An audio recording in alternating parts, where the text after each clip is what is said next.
Nyame, the supreme sky god and ultimate creator, ruled above all other deities. Welcome to Deca Rankings. The topic for today is Top 9 Most Powerful Akan Gods. From the ancient kingdoms of Ghana and Ivory Coast emerges the Akan spiritual tradition, a complex system that shaped empires and guided millions. These deities, known as Abosom, served under the supreme god, while controlling the forces that governed daily life. Their worship intertwined with the rise of the Ashanti Empire, one of West Africa's most powerful civilizations. Today, we rank the top 9 most powerful gods of Akan mythology, from the least to the most mighty. We will explore their sacred domains, legendary deeds, cultural significance, and how their influence persists in Ghana, Ivory Coast, and diaspora communities worldwide. Number 9. Owuo. Owuo, the personification of death itself, waited at the end of every life as the inevitable force no mortal could escape. Unlike many death deities, Owuo was not a god to worship, but a reality to acknowledge and respect through proper living.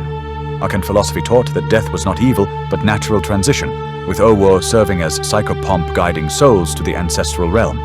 Stories described Owuo as neither cruel nor merciful, simply performing the cosmic duty of ending physical existence at the appointed time. The Akan people prepared for death through moral living, believing that good character ensured peaceful passage and honored ancestral status. No temples existed for Owuo, as the deity needed no appeasement, only acceptance of mortality's truth. Funeral rites focused not on pleading with death, but celebrating the deceased's journey to join the ancestors. In oral tradition, tales featuring Owuo taught that death came for all regardless of wealth, power, or status. Today, Akan perspectives on death influence West African funeral practices and philosophical attitudes toward mortality, emphasizing life well lived rather than death feared. Number 8. Odomankoma. Odomankoma, aspect of the supreme creator associated with infinite abundance and boundlessness, represented the unlimited nature of divine creative power. While closely related to Nyame, Odomankoma specifically embodied the endless, overflowing generosity of creation that never depleted. Akan philosophy described Odomankoma as the source from which all existence continuously flowed, without beginning or end. This aspect of divinity received acknowledgement in prayers, thanking the supreme being for life's abundance and the world's inexhaustible richness. The name itself means the infinite one, or the one who is abundant beyond measure, reflecting divine nature's limitless character. Farmers especially invoked this name when thanking the Creator for harvests, recognizing that Earth's fertility came from infinite divine generosity. Philosophical discussions among elders used Odomankoma to explain how finite creation emerged from infinite source. In diaspora communities, particularly among the Akan-descended peoples of Suriname and Jamaica, concepts of divine abundance preserved this theological understanding. Today, Odomankoma represents the spiritual principle that existence itself is fundamentally generous, that scarcity is illusion, and that divine nature is characterized by unlimited creative power and infinite giving. Number 7. Epo. Epo, deity of law, justice, and social order, enforced the rules that held Akan society together and punished those who violated sacred customs. As guardian of truth and righteousness, Epo ensured that oaths held binding power and that justice prevailed in disputes. Stories tell of Epo striking down false accusers, punishing oath-breakers with misfortune, and revealing hidden crimes that human eyes could not detect. Chiefs and elders invoked Epo when administering justice, believing the deity guided their judgments and validated correct decisions. The deity's presence made courtroom proceedings sacred, as lying before Epo invited divine retribution, more terrible than human punishment. Community cohesion depended on Epo's enforcement of moral codes, making this deity essential to civilization's functioning. Rituals involving Epo accompanied important oaths, treaties, and legal proceedings, with violators facing supernatural consequences beyond earthly penalties.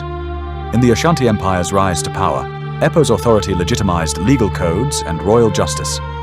Today, Akan concepts of law and justice retain spiritual dimensions, reflecting Epo's influence, maintaining the belief that justice transcends human institutions and connects to cosmic moral order. Number 6. Bosomtwe. Bosomtwe, spirit of the sacred crater lake in Ghana bearing the same name, commanded one of the most powerful worship sites in Akan territory. The lake, formed by ancient meteor impact, was believed to be portal to the spiritual world where Bosomtwe dwelled. Fishermen never used hooks in the lake, only nets, as sacred custom forbade piercing the deity's domain with metal. Legends described the lake as bottomless, its depths containing drowned villages and treasures guarded by the deity's power. Devotees believed Bosomtwe could grant wishes, heal diseases, and communicate divine will through dreams sent to those who slept near the shores. The lake's perfect circular shape suggested supernatural origin, reinforcing belief in its sacred nature. Pilgrimages to Lake Bosomtwe constituted major spiritual journeys, with suppliants seeking the deity's intervention in desperate circumstances. The lake's water was considered holy, used in purification rituals and healing ceremonies throughout the region. In modern Ghana, Lake Bosomtwe remains a sacred site despite tourism development, with traditional authorities maintaining protective customs. Today, Bosomtwe represents the power of sacred natural sites, the meeting point between physical and spiritual worlds, and landscape's role in religious experience. Number 5. Bia. Bia, deity of wild places, untamed nature, and the forest's mysterious power, ruled the bush beyond human settlement, where civilization's rules dissolved. As guardian of wilderness, Bia commanded the animals, plants, and spirits that inhabited forest depths where few humans dared venture. Hunters approached the forest with reverence, performing rituals to gain Bia's permission before pursuing game in the deity's domain. Breaking forest taboos, such as hunting on forbidden days or showing disrespect to slain animals, brought Bia's terrible punishment, including madness, death, or permanent loss in the wilderness. Stories described Bia as both provider and destroyer, offering sustenance through game and herbs while protecting the forest from human exploitation. Gatherers seeking medicinal plants invoked Bia's blessing, as the deity controlled knowledge of the forest's healing and poisonous properties. The wilderness represented not empty space, but Bia's sacred realm, filled with spiritual presence and demanding proper protocol. Initiates underwent forest trials under Bia's watchful presence, emerging transformed by wilderness experience. Today, environmental conservation in Akan regions often incorporates traditional beliefs about sacred forests and Bia's protective authority, showing how ancient spiritual ecology addresses modern environmental concerns. Number 4. Tano. Tano, god of the mighty river bearing his name, commanded one of Ghana's most important waterways and received worship throughout the Akan territories. The Tano River provided water for drinking, farming, fishing, and transportation, making the deity's favor essential for survival and prosperity. Legends described Tano as fierce protector of truth, who struck down liars and oath breakers, with the river's waters serving as judge in trials by ordeal. Major shrines lined the river's banks where priests maintained elaborate worship practices, including animal sacrifices and ceremonial dances. Devotees believed Tano could cure diseases, grant fertility, ensure good harvests, and protect warriors in battle, making the deity one of the most actively worshipped Abosom. The river's annual flooding was interpreted as Tano's blessing, renewing soil fertility and bringing life to surrounding farmland. Warriors underwent purification in Tano's waters before battle, believing the river god granted courage and victory. The deity's priests wielded significant political power, as chiefs sought Tano's approval for major decisions affecting the community. In the Ashanti Empire's expansion, Tano worship spread with military conquest, establishing the deity's influence across the region. Today, the Tano River remains sacred, with traditional rituals continuing despite modernization, maintaining the god's living presence in Akan spiritual life. Number 3. Anansi. Anansi, the divine spider trickster, possessed neither great strength nor conventional power, yet became one of the most important and beloved figures in Akan mythology. Through clever schemes, verbal dexterity, and strategic thinking, Anansi outwitted stronger opponents, including gods, animals, and humans. Most famous stories describe how Anansi purchased all the world's stories from Nyame, the sky god, accomplishing impossible tasks through cunning rather than force. He captured the python with flattery, the leopard with deception, the hornets with trickery, and the fairy with sticky trap, proving that intelligence surpassed physical might. Anansi embodied the wisdom of the weak surviving among the powerful, making him champion of common people against oppressive authority. His tales taught survival strategies, moral lessons, and cultural values through entertaining narratives that children and adults both cherished. Despite his trickery often backfiring due to greed or arrogance, Anansi remained a sympathetic character whose cleverness inspired admiration.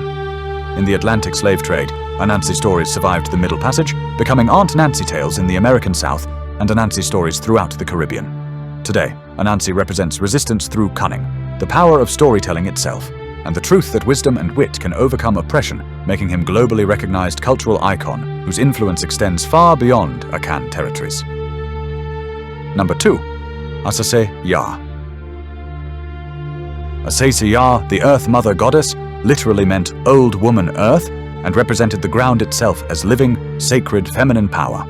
As provider of all food through agriculture, she held power over life and death, as humanity depended absolutely on Earth's fertility. Akan farmers considered Thursday her sacred day, refusing to till soil out of respect for the goddess's need for rest. Before planting or harvest, farmers poured libations and offered prayers to Asase Ya, acknowledging her ownership of the land they worked. The dead returned to her embrace, buried in Earth's womb to rejoin the ancestors dwelling in her realm below. Her connection to death made her fearsome, as she eventually claimed every living being born from her substance. Oaths sworn on the earth carried absolute binding power, as Asase Ya herself witnessed and enforced such promises with terrible retribution for violation. No shrines or priests served her specifically, as the earth itself was her temple, and all land sacred to her presence. Unlike sky gods requiring mediation, Asase Ya was immediate and present, touched by every footstep and tended by every farmer. Today, Akan communities maintain taboos against farming on Thursday and continue libation practices honoring the Earth Mother, while her influence shaped environmental ethics throughout West Africa. Number 1. Nyame/Nyankopon. Nyame, the supreme sky god and ultimate creator, ruled above all other deities as the source of existence, life, and cosmic order. Known also as Nyankopon, meaning the supreme being, or the one who alone is great, this deity created the universe, the earth, and all lesser gods who served as intermediaries. Unlike the Abosom who received active worship, Nyame was so exalted that direct approach was impossible, requiring lesser deities to carry human prayers upward. Myths describe Nyame as originally close to earth until humanity's smoke and noise drove the sky god higher, explaining heaven's current distance. As controller of rain, sunshine, and weather, Nyame determined agricultural success and therefore human survival across the Akan territories. The deity's justice was absolute and inescapable, as Nyame saw all actions and knew all thoughts, making divine judgment inevitable. Akan philosophy described Nyame as omnipotent, omniscient, and eternal, qualities that later resonated with Christian concepts during colonial encounters. Every Akan traditional prayer began with acknowledgement of Nyame's supremacy before addressing lesser deities with specific requests. In the Ashanti Golden Stool, the nation's most sacred object, Nyame's blessing legitimized royal authority and united the empire. Today, Nyame remains central to Akan spirituality even among Christian converts, who often view the Christian god and Nyame as the same supreme being known by different names. These Akan deities shaped one of West Africa's most sophisticated civilizations, their worship supporting the mighty Ashanti Empire and guiding agricultural societies for centuries. Their influence crossed the Atlantic through enslaved Akan peoples, enriching Caribbean and American spiritual traditions. From the trickster spider to the supreme sky god, they represent a complete cosmology explaining existence, teaching wisdom and maintaining connection between physical and spiritual worlds. Like this video, and subscribe to Deca Rankings for more videos like this.